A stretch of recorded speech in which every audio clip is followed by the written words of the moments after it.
¿Qué tal, amigos, amigas? Muy buenas noches o muy buenos días, según sea el momento que estén pasando en este momento. Les saludo de nuevo en un nuevo video de En Linares con Pedro de la Garza. Les voy a invitar a que antes de continuar se suscriban y activen las notificaciones para que estén pendientes de los nuevos videos. Como todos los 10 de enero, que ahorita es una noche de 10 de enero, siempre publico una semblanza fotográfica en mi biografía de Facebook de mi padre, pero esta vez la semblanza la quiero hacer platicada y les quiero comentar quién fue Edilberto de la Garza y cuál fue su labor en esta ciudad de Linares, Nuevo León. Edilberto de la Garza nace en 1916 en la ciudad de Monterrey, Nuevo León, pero no se confundan, él era linarense. Sus padres ya estaban avecindados aquí. Él era hijo de José de la Garza González y Zenaida García Treviño. Pero, ¿quién era Zenaida García Treviño? Pues era maestra y daba clases en la iglesia bautista. Era hija de Lorenzo García y María Antonia Treviño. Bueno, ¿y quién era José de la Garza González? José de la Garza González provenía de Monterrey. Él era parte de una empresa que fabricaba molinos de nixtamal y los concesionaba para que otras personas los operaran. A él lo mandan a Linares a administrar los molinos que había aquí. Con el tiempo él empieza a prosperar, a hacer crecer su negocio y procrea 4 hijos, entre ellos Edilberto de la Garza García. Cuando Edilberto de la Garza empieza a crecer como niño, empieza a mostrar dotes especiales. Era una persona muy inteligente. Era una persona que aprendió a leer, a escribir y a hacer operaciones aritméticas desde antes de comenzar la primaria. Era una persona inquieta, un niño inquieto. Y cuando él cumple alrededor de 15 años o un poco menos, él se sale sin permiso porque quería venir a un evento, porque iba a venir un gobernador y él quería decir un discurso. Él quería decir unas palabras donde él iba a hablar sobre necesidades que hay aquí en Linares. Cuando él termina de decir sus palabras, la gente lo levanta el brazo y el gobernador lo felicita, pero cuando llega a la casa no le va muy bien, porque se había salido sin permiso. José de la Garza González era un hombre muy estricto y educaba a la familia a la manera antigua. Entonces, Edilberto de la Garza se va a Monterrey, se va a hacer su vida, sus estudios que termina ya profesionales no eran muy avanzados, él era un contador técnico. Sin embargo, era una persona autodidacta. Él tenía la capacidad de leer un libro por día, capacidad que mantuvo a lo largo de toda su vida. Él estudió muchos libros de ingeniería civil en forma autodidacta y se dedica a construir casas. Y así hizo su vida en Monterrey. Construía casas y también tenía un restaurante que se llamaba El Papagayos, que estaba por la calle Zaragoza, a un costado de lo que le conocemos como el antiguo edificio de correos en Monterrey. Cabe mencionar que en ese restaurante llegó a ir Fidel Castro, cuando todavía nadie sabía quién era Fidel Castro, en su paso por Monterrey. Pero no vamos a hablar de eso en este video. Edilberto de la Garza regresa a Linares, ya casado. Se casa con Berta González Capetillo. Empieza a venir a Linares en 1962 y a regresarse a Monterrey. Empieza a ir y a venir, porque José de la Garza González ya estaba grande para continuar con el negocio de los molinos y empieza a hacerse cargo del negocio de los molinos. Para 1964 él ya estaba establecido en Linares y comienza con el negocio de las tortillerías y empieza a trabajar con tortillerías y con molinos en forma alternada, en forma simultánea. Tenía los molinos, tenía las tortillerías, hacía tortillerías con masa de nixtamal que se hacía en los molinos y así continúa hasta 1975 cuando ya empieza a trabajar con harina nixtamalizada seca, conocida como maseca. Entonces, y vaya, no quiero hacer un comercial porque existen otras marcas, es una forma genérica de decir harina de nixtamal seco, que en sus orígenes se llamaba de otra forma. Pero bueno, él empieza a trabajar y empieza a luchar por Linares. La primera de sus acciones fue gestionar para que los molineros tuvieran el molino en propiedad.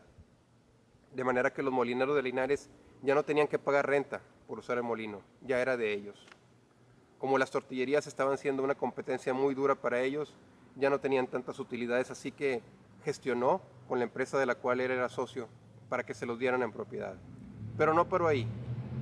Edilberto de la Garza García decía que a Linares no se le daba la atención de una ciudad por las autoridades federales o estatales. A Linares lo tenían rezagado, olvidado. Linares no tenía una autopista a Monterrey. Linares no tenía un parque industrial para generar empleos. No tenía universidades para crear profesionistas. No tenía gas natural que llegara a ningún parque industrial, porque para empezar ni lo había. Y tampoco tenía un libramiento que desviara el tránsito pesado para que no entraran a Linares a estropear las calles y a generar accidentes donde moría mucha gente también. Así como moría mucha gente en la carretera que existía de un carril por un carril de Linares a Monterrey. Entonces él empieza a escribir y a escribir y a escribir en El Quijote, en La Verdad, periódicos de aquí de Linares y en otros periódicos. Escribía con un seudónimo de Blanco Inocente, pero también escribía con su nombre, Edilberto de la Garza García. Para 1969 él se hace presidente de una organización que ya existía en Linares, que se llamaba Consejo de Fomento Industrial y Desarrollo Económico de Linares, una analogía al COFIDE que existía en el estado de Nuevo León, que buscaba el desarrollo. Entre las personas que formaban esa organización aquí en Linares por el año de 1973, que fue cuando se consigue el fideicomiso para el Parque Industrial de Linares, van a ustedes escuchar algunos nombres que les van a ser familiares, principalmente a las personas que hayan nacido de la década del 60 hacia atrás, los que hayan nacido en la década del 60, del 50 o del 40, ¿sí? O de los años 30 que aún vivan y se quedaron aquí en Linares, les van a ser familiares todos estos nombres, porque hubo mucha gente que más o menos en los años 70 se fue de Linares o antes, o en los años 60, y acaba de regresar apenas hace 10 años. Entonces ellos no fueron testigos de esta historia. Lamentablemente hay pocos testigos de la historia que les estoy contando, porque la gente se fue de Linares y acaban de regresar. Otros más ya murieron y otros más se fueron para no regresar. Pero bueno, continuemos. Entre las personas que podemos contar en ese COFIDEL de Linares, estaba como secretario Jaime Rodríguez Silva. Estaba como el principal asesor Clemente Serna Martínez, un gran empresario de la radio a nivel nacional, avecindado en Linares, originario de la Ciudad de México. Jaime Rodríguez Silva, no creo necesario mencionarlo, pero lo deben de relacionar ustedes con la industria del transporte de pasajeros. Como gerente de la organización estaba Ramiro Rodríguez Quintanilla. Él no era un empresario, pero formaba parte del ámbito empresarial, porque era el gerente de la organización y también era el gerente de la Cámara de Comercio. Como vocal, teníamos, por ejemplo, a Enrique Bardahuil. ¿Le suena? ¿Recuerdan la agencia Volkswagen? Otro vocal de la organización era Sergio Eduardo Elizondo Cantú, padre del actual alcalde que tenemos en este momento en Linares. Teníamos también a Óscar de la Garza. Y otro de los vocales, si mal no recuerdo, era Óscar Gracia. Continuando con el tema, Edilberto de la Garza era una persona muy activista en lo social. Era un empresario. Yo no me puedo comparar con él. Yo soy su hijo, sin embargo, nuestras capacidades son muy diferentes. Actualmente únicamente yo tengo estudios profesionales. Mi padre, aunque no tenía estudios profesionales, era una persona con muchos más conocimientos. Él podía leer un libro por día, yo no puedo hacer eso. Él estaba al frente de una organización de empresarios.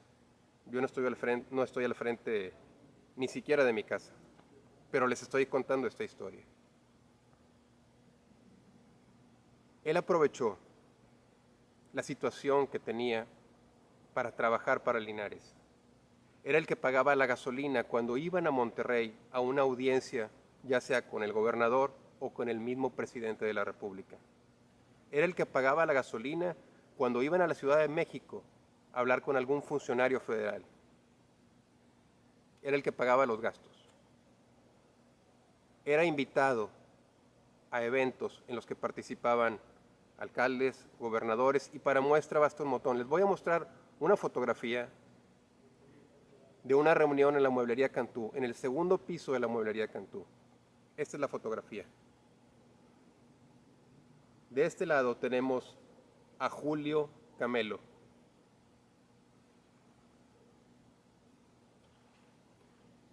Julio Camelo era el presidente municipal de Monterrey. Enseguida tenemos a Luis M. Farías, era el gobernador del estado de Nuevo León. Y estaban aquí en Linares. Después tenemos a Guadalupe Garza Perales, que era el alcalde en turno. Luego tenemos a Edilberto de la Garza García, y luego a Santiago Candanosa García, que era secretario del ayuntamiento. Esta fotografía fue tomada entre 1971 y 1973.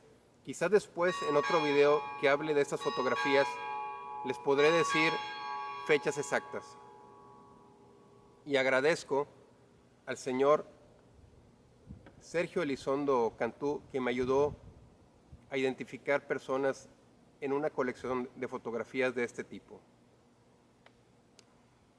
Continuando con el tema, solamente les mostré una fotografía, pero pueden encontrar más. En la fototeca de Linares hay fotografías donde verán a Edilberto de la Garza García. ¿Sí? Y escogí este día, el 10 de enero, para hacer este video. Quizá ustedes que lo estén viendo ya no lo estén viendo en 10 de enero, porque es la fecha en que murió. Bien saben ustedes que hasta la Biblia dice que el día más importante no es cuando naces, es cuando mueres, porque es cuando se hace la suma y resta de todas tus acciones. Así que yo recuerdo el día de la muerte de mi padre con esta semblanza y quiero comunicarles a ustedes esta información. Y les agradezco mucho que hayan estado viendo este video mientras se los comuniqué y espero que pueda hacer más videos sobre este mismo tema y que ustedes los quieran ver. Porque es una información sobre un personaje que tuvimos aquí en Linares, al cual hasta la fecha no se le ha reconocido, ni aún después de su muerte. Les agradezco muchísimo y los veo en un próximo video. Muy buenas noches o muy buenas tardes. Hasta pronto. Gracias.